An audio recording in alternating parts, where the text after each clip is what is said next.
और सबसे पहले हम राहुल गांधी जी को दिल से धन्यवाद देते हैं कि पूरे देश में इन्होंने यात्रा किया, चाहे कश्मीर से कन्याकुमारी हो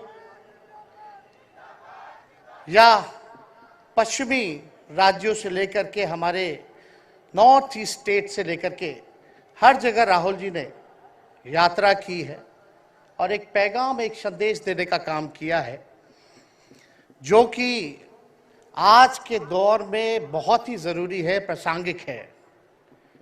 आज एक तरफ जहां नफरत फैलाया जा रहा है, जहां टकरार की बात की जा रही है, जहां प्रोपेगेंडा किया जा रहा है, जहां देश के संवैधानिक संस्थानों को हाईजैक किया जा रहा है, अस्थाई सरकारों को, चुनी हुई सरकारों को, लोकतंत्र में मतदान जो आप लोगों ने किया वैसी सरकारों को खरीदा जा रहा है, ईडी सीबीआई के जरिए डरा करके तोड़ा जा रहा है, गिराया जा रहा है।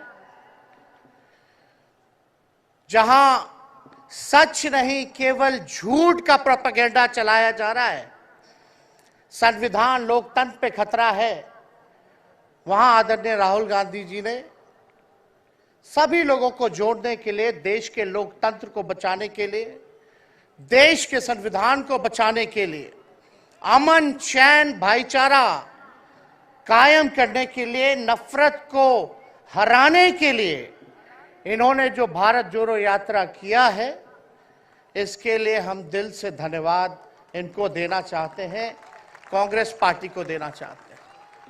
और यहां बैठे हुए सभी महागठबंधन और इंडिया अलायंस के जो भी हमारे नेता हैं, उनको भी हम धन्यवाद देते हैं कि इस दौर में जहां पूरी ताकतें लगाई गई हों, डराया जा रहा हो, लोगों को लालच दिया जा रहा हो, लेकिन हम सब लोग मिलकर के इस देश के संविधान और लोकतंत्र, भाईचारा और जो इस देश की खूबसूरती, डाइवर्सिटी है, उसको बचाने के लिए एकजुट हुए हैं। कोई मोदी जी को हराने के लिए नहीं, उस सोच को हराने के लिए जो देश को बांटना चाहती है, उसके लिए हम लोग एक हुए हैं। हमारी लड़ाई व्यक्तिगत मोदी जी से, अमित शाह जी से नहीं है। हम लोग तो हमेशा से उन विचारधारा के लोगों से लड़ाई लड़ने का काम किए हैं जिन्होंने हमेशा से, जिनका आजादी में कोई योगदान ना रहा हो, जो तिरंगा ना फहराए हो अपने दफ्तर पे, और आज कहते हैं वो देश के सबसे बड़े देशभक्त हैं। अरे मेरा मानना है कि देश में सबसे बड़ा अगर अपना दुश्मन है तो बेरोजगारी है, महंगाई है, आज गरीबी है, वो सबसे बड़ा दुश्मन है। आज मुद्दे की बात नहीं होती। मोदी जी समुद्र के अंदर चले जाएंगे, कारपेट बिछा करके बैठ जाएंगे, उसकी चर्चा होती है। लेकिन किसान भाइयों का आय दुगुना का वादा किया था। जब हम लोग सवाल पूछते हैं, राहुल जी सवाल पूछते हैं, क्या हुआ 2 करोड़ रोजगार का, क्या हुआ 15-15 लाख का, तब ये गोदी मीडिया और भाजपा के कुछ लोग एनर्जी ड्रिंक पी करके हम लोगों को गाली देने का काम करते हैं। और पटना की जो रैली हुई, 10 लाख से भी ज्यादा लोग आए पटना में, जन विश्वास रैली हम लोगों ने किया। और आज का जो जन सैलाब देकर के फिर से मीडिया के लोग और भाजपा के लोग एनर्जी ड्रिंक पीना पड़ेगा। अरे डरने वाले लोग नहीं है यहां, हम लोग लड़ने वाले हैं, अपने लिए नहीं, आपके लिए लड़ने आए हैं, आपकी लड़ाई लड़नी है। इसलिए हम ये पैगाम लेकर के आए हैं लालू जी का। डॉक्टर के सलाह पे ज्यादा घूमने से मना किया गया है, लेकिन लालू जी अभी भी तैयार हैं मोदी जी का दवाई करने के लिए। उनको कितना भी सताया जाए, डराया जाए, उनका बाल पक गया इनसे लड़ते लड़ते, लेकिन वो डरे नहीं, झुके नहीं।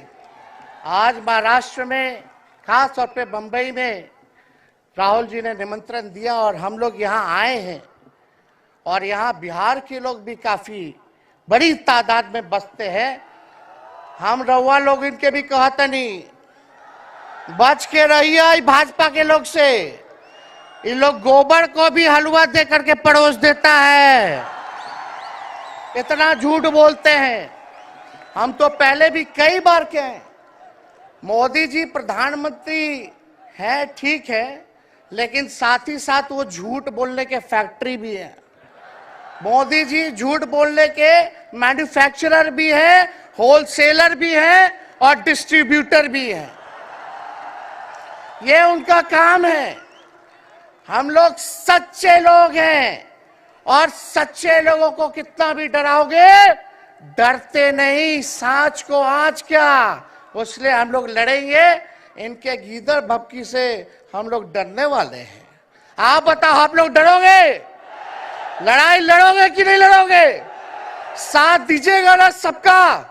हम तो कहना चाहते, राहुल गांधी जी जो यात्रा किए, ये हो सकता है पहला चरण हो, लेकिन यात्रा तो हमेशा हम लोगों को करना पड़ेगा।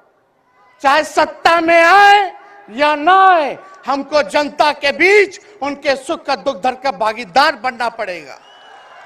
हमेशा जनता के बीच रहना होगा, क्योंकि इन लोगों ने इतना नफरत फैलाया, इतना नफरत फैलाया है, आपस में इतना भेदभाव करा दिया है कि आज सोचना पड़ेगा कि इस भेदभाव और नफरत को मिटाने में कितने साल लगेंगे।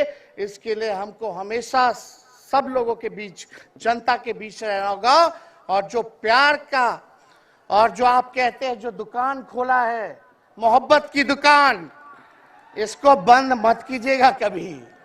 हमेशा आगे झंडा बुलंद करने का काम कीजिएगा। आज यहाँ शरद पवार जी भी हैं, उद्धव जी भी हैं।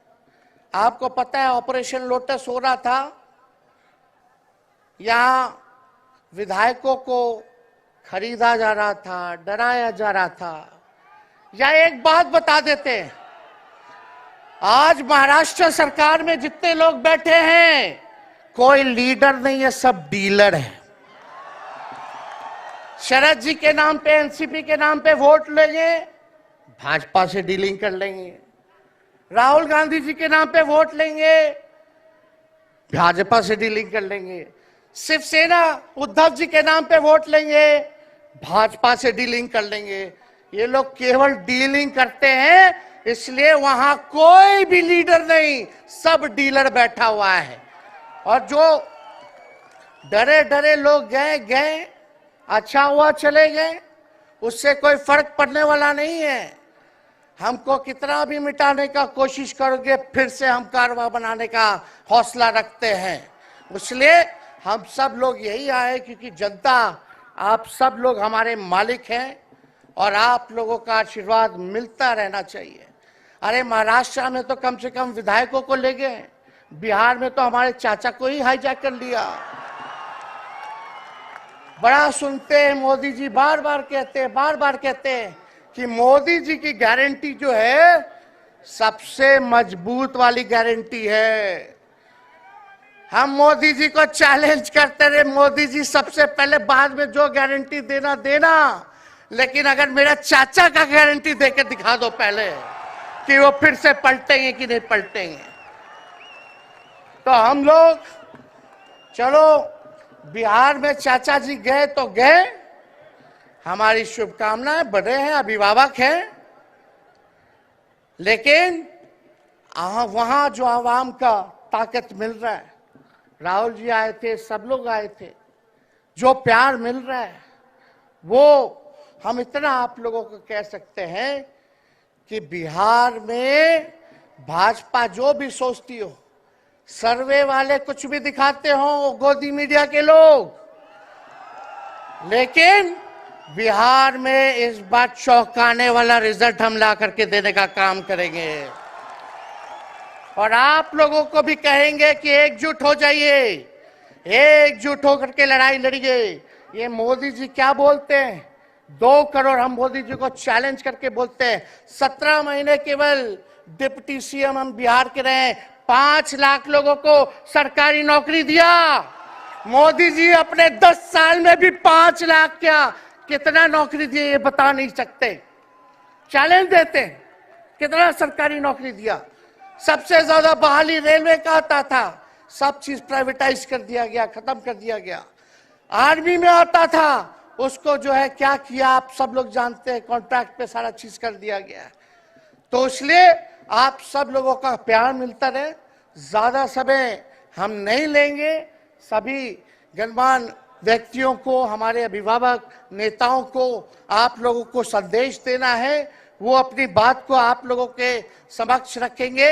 लेकिन आप सब लोग एक नारा लगाइएगा, हम बोलेंगे भाजपा भगाओ, आप सब बोलना देश बचाओ। भाजपा भगाओ, भाजपा भगाओ। बहुत बहुत धन्यवाद। जय हिंद, जय महाराष्ट्र।